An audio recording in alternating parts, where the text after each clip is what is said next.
Bonjour à tous, j'espère que vous allez bien. Je vous retrouve aujourd'hui pour une nouvelle vidéo et il s'agit du bilan du mois de mars.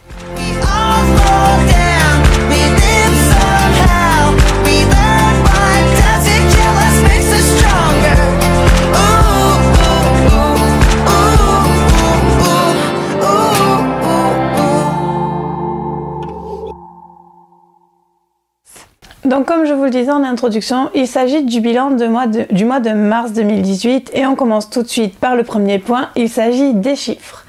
Les chiffres, j'ai donc lu 13 livres pour un total de 3484 pages, 4 romans papier, 9 e-books, 8 SP et 8 romans VO.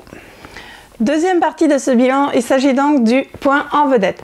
Alors ce mois-ci, j'ai plusieurs romans dont je veux vous parler, 3 romans et une série de romans que je viens de découvrir. Je vais essayer de prendre un petit peu plus de temps pour vous parler des romans en vedette parce que le bilan c'est quand même parler des livres que j'ai lus. Du coup, la série de romans dont je voulais vous parler, il s'agit de Hidden Creek Men. C'est une série de romans que je viens de découvrir. J'ai eu la chance d'avoir Storm de H.G. Wells en service presse et c'est comme ça que j'ai découvert cette série. Il s'agit d'une série de 6 romans écrits par 6 auteurs différents et la série se passe dans la petite ville de Hidden Creek et on va en fait avoir un couple dans chaque tome et les autres personnages, on découvre quelques-uns des autres personnages dans les livres. Ce sont des stand-alone, le seul lien entre les romans c'est la ville et les personnages, et encore les personnages secondaires on va dire, mais on peut les lire dans n'importe quel sens. Alors j'en ai lu un. Les autres tomes, il s'agit de Shield par Max Hawthorne, Serve par Ian O. Lewis, Shelter par Ed Davis, donc Ed Davis qui est un auteur que j'ai rencontré à Berlin l'année dernière et dont je n'ai toujours lu aucun livre, donc je pense que ça va être ma prochaine lecture. Storm du coup de H.G. Wells que j'ai lu, et H.G. Wells c'est Hélène Juliette, c'est une auteure aussi qu'on a rencontrée à Berlin l'année dernière. J'ai lu plusieurs romans d'elle, enfin j'en ai lu 2 et j'aime beaucoup ce qu'elle écrit et Storm j'ai vraiment beaucoup aimé. Il y a ensuite Score de A.E. Wasp et le dernier Stay de Avery Ford. Alors là je vous les ai donnés dans l'ordre que je les ai trouvés sur internet, bien entendu vous les lisez dans l'ordre que vous voulez. Ce que j'aime bien et que j'ai remarqué très tardivement, c'est que chaque roman est aux couleurs de l'arc-en-ciel, donc je trouve ça vraiment sympa, enfin du Rainbow Flag, et j'ai trouvé ça vraiment sympa. J'ai beaucoup aimé Storm, c'est de la romance, c'est vraiment de la romance contemporaine, c'est tout mignon, mais ça se lit sans hésiter, et je trouve que le principe est vraiment sympa. Du coup j'ai hâte de lire les autres tomes pour voir un petit peu ce que ça donne. Je voulais ensuite vous parler d'une de mes premières lectures du mois de mars, pas du tout du mois d'avril, qui est une lecture que j'attendais énormément. Il s'agit de Robbie, qui est le tome 1 de Confessions de Ella Frank. C'est donc la série spin-off de la série Temptation. Voilà, j'attendais énormément de ce roman et je l'ai tout simplement adoré. Je voulais revenir rapidement sur Temptation, d'ailleurs, hop, je voudrais juste vous montrer les couvertures VF, du coup le tome 1 Coup d'essai et le tome 2 Coup d'enfer, le tome 3 dont je ne connais pas le nom, je sais pas s'il est indiqué, hop là, non pas encore, quelqu'un doit l'avoir hein, parce que je pense qu'ils ont déjà dû le donner. Le tome 3 est attendu pour dans 2 mois je crois. Alors Temptation c'est une série dont je vous ai déjà énormément parlé vu que moi j'ai lu les 6 tomes de la première série. C'est 2 trilogies en fait, c'est 2 fois 3 tomes, sachant que à la fin du tome 3 il y a une vraie fin, donc vous ne serez pas déçus. Je ne sais pas du tout si j'ai prévu de traduire les autres tomes, j'espère, et je ne sais pas s'ils ont prévu de traduire la série Confessions, mais en tout cas voilà, c'est une série que j'aime énormément. Je les ai fait lire à ma maman, je les ai fait lire à Coralie qui pourtant ne lit pas beaucoup de MM, elle a adoré, Karine les attendait avec impatience, je sais qu'elle a beaucoup aimé. On a entendu beaucoup de choses sur cette série, je les ai pas relues en français, je peux pas vous dire si la traduction est bonne ou pas, je ne les ai pas relues en français, je voulais les avoir, je voulais les faire lire à ma mère. Et je les relirai peut-être un jour, mais je sais que d'autres personnes les ont lues et que la traduction ne les a pas gênées, même si on a entendu beaucoup de choses dessus. On a entendu beaucoup de choses sur les couvertures également. Moi, je trouve qu'elles sont très bien. En fait, j'avais pas du tout prévu de vous parler de Temptation aussi longtemps, mais tant pis.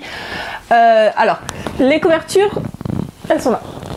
Hop, je vais juste vous prendre le premier tome. Sans tout casser.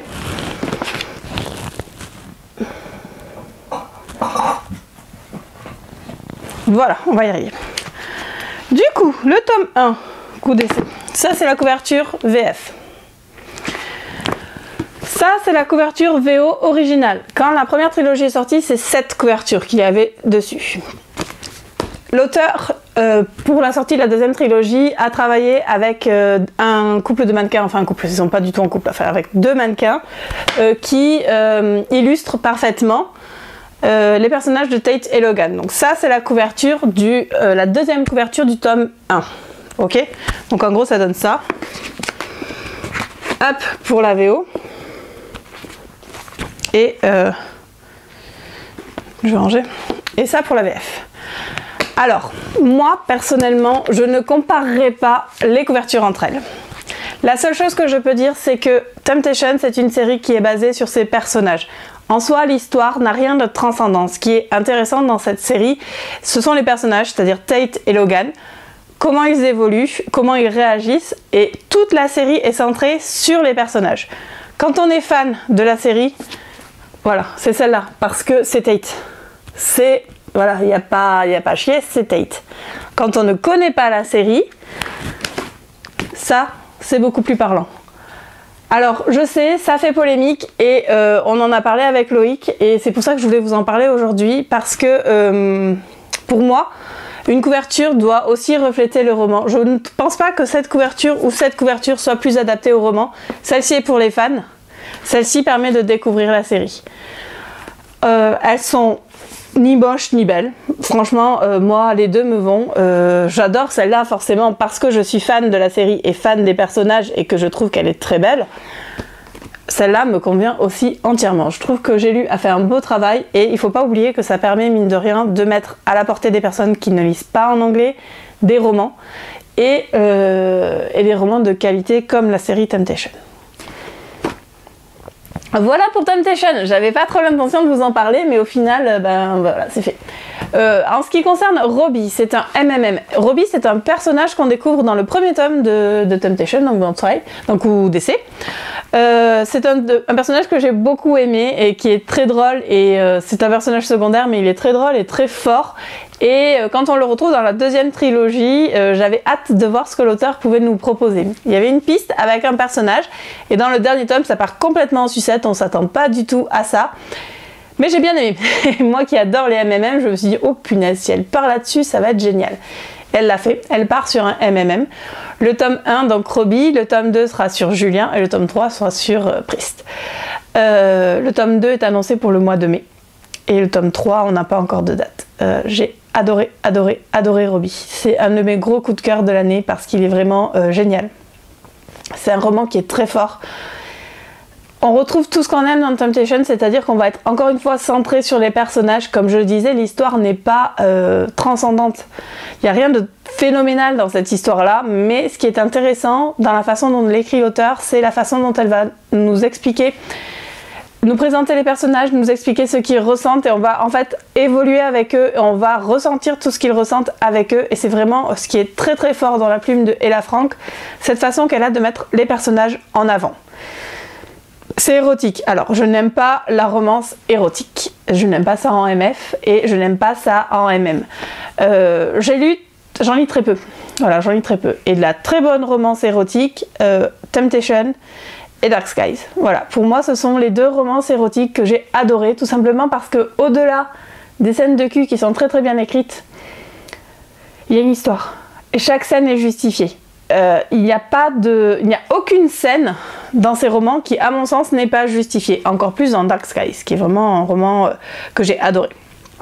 Temptation, on a les personnages, et comme c'est une série, c'est encore différent. Mais sur un tome, enfin pour l'instant il n'y a qu'un tome de Dark Skies, Vestiaire a réussi à faire quelque chose de vraiment très fort et très beau.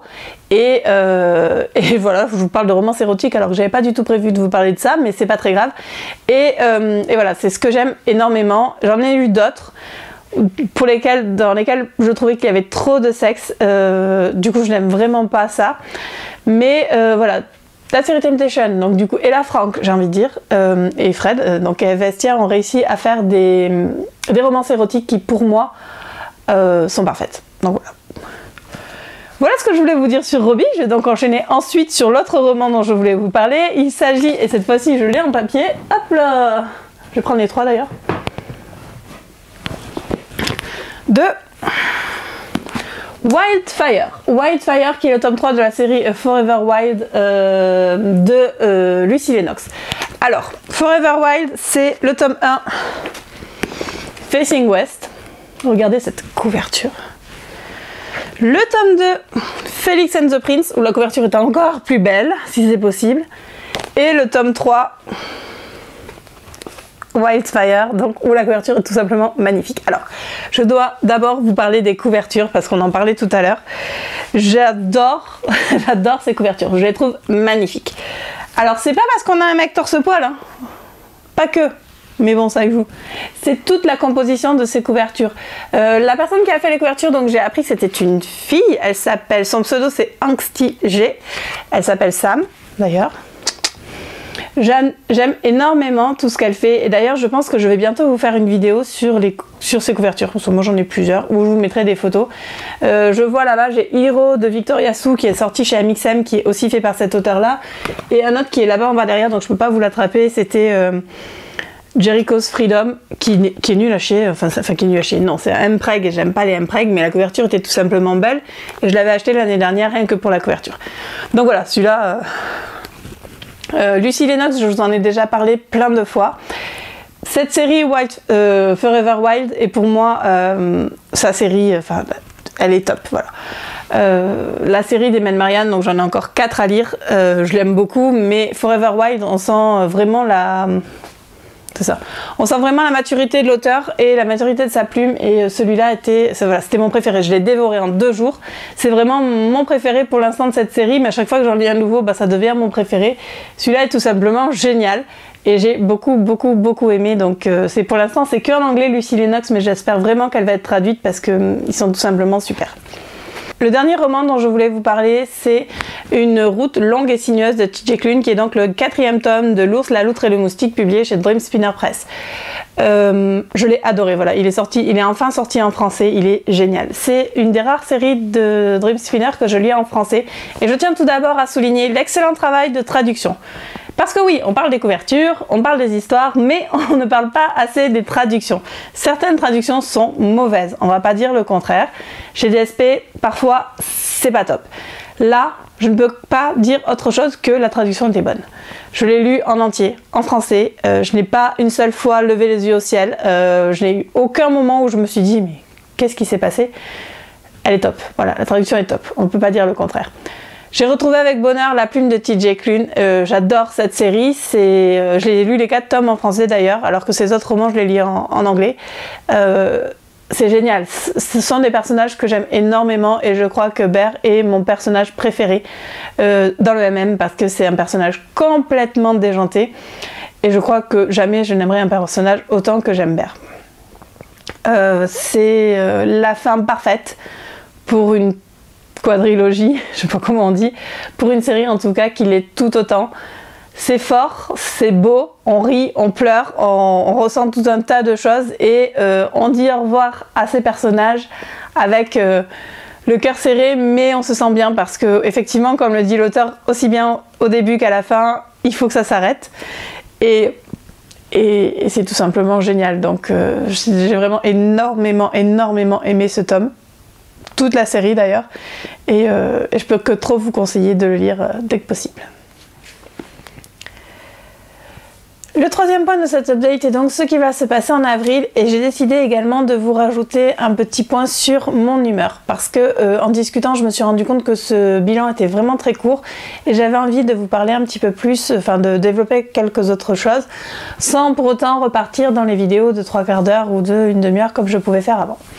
Au mois d'avril, je vais avoir des vacances, je vais partir en Belgique chez ma copine Caro et en Picardie chez Gwenlan de la Malle au Livre, donc j'ai super hâte à ces vacances parce que ça va être enfin des vacances où je vais pouvoir me reposer étant donné que ni l'une ni l'autre n'ont des enfants, ce qui fait que au moins je pourrai rien faire. Un petit peu avant ça, j'ai Loïc du blog dont je ne prononce pas le nom et que je vous mettrai toujours en barre d'infos, qui va venir passer un week-end à Brest. Il est en vacances, enfin il n'est pas en vacances d'ailleurs, il est chez son oncle et sa tante pour les aider pour un déménagement, donc pas très loin de Brest. Du coup, je vais le récupérer le samedi 14 après le boulot et je le ramènerai ensuite le lundi pour qu'il puisse rentrer chez lui. Donc j'ai super hâte à ce que Loïc vienne, j'espère qu'il va faire beau.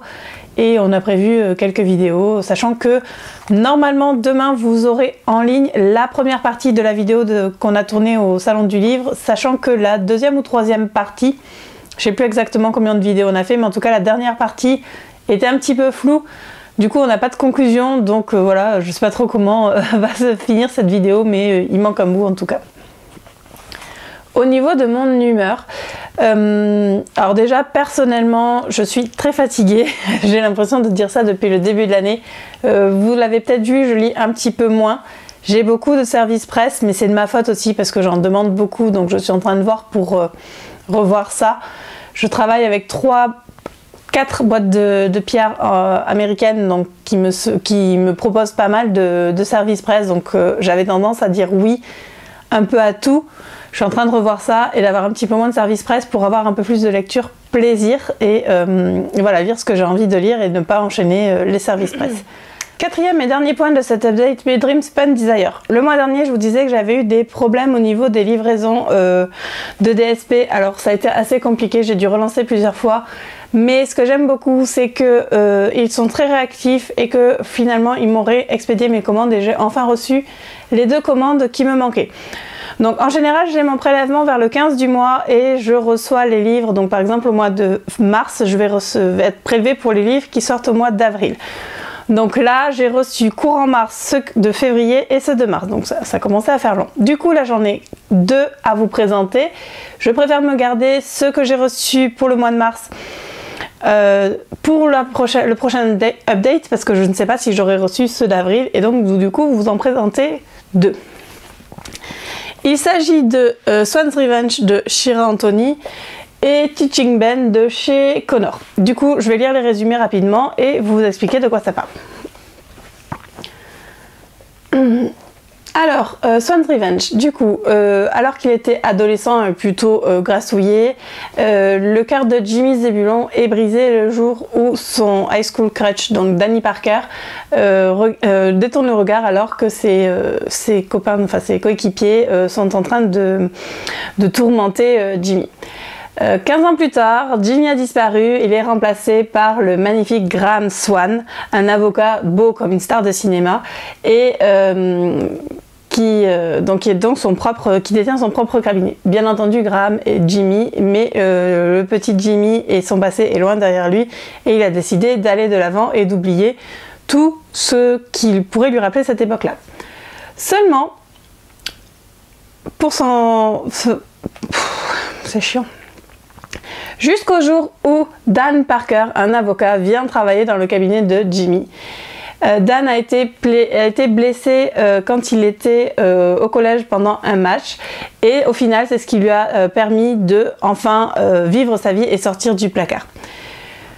Graham, donc Jimmy, espère que son rêve d'enfance pourra devenir réalité, mais il n'arrive pas à dire à Dan qui il est réellement et est-ce que du coup les 2 hommes pourront tourner le dos à leur passé et être heureux ensemble.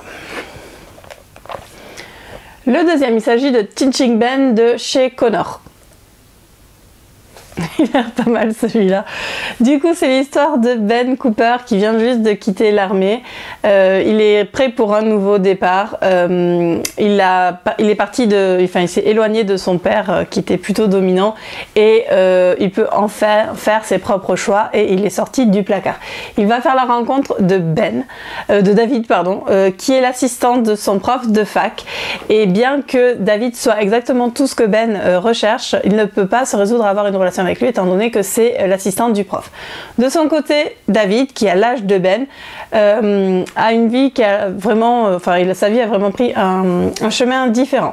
Il est très proche de sa famille, qu'il a aidé lors de son coming out, et depuis il essaye de rester loin de toute trace de scandale, mais il va être attiré par Ben et au cours du semestre, les deux hommes vont avoir de plus en plus de mal à garder leur relation platonique. Alors j'avoue qu'il ne disait pas plus que ça au départ, mais là de lire les résumés, enfin chaque fois que je lis les résumés, j'ai envie de les lire. Alors j'en ai 2, 4, 6, 8, 10, 12 à lire. Je suis un peu à la bourre dans mes Dream Spun Desire. Le problème c'est qu'ils sont écrits tout petits.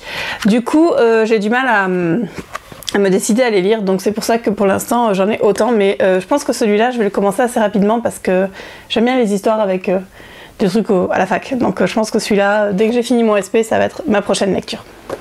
Voilà, cette vidéo est maintenant terminée, j'espère qu'elle vous a plu. Je suis encore en train de revoir le format du bilan. Je vous souhaite à tous et à toutes une très bonne journée et je vous dis normalement rendez-vous demain pour la première partie de la vidéo des dimanches de Sam et Loïc, tournée au Salon du Livre. Salut!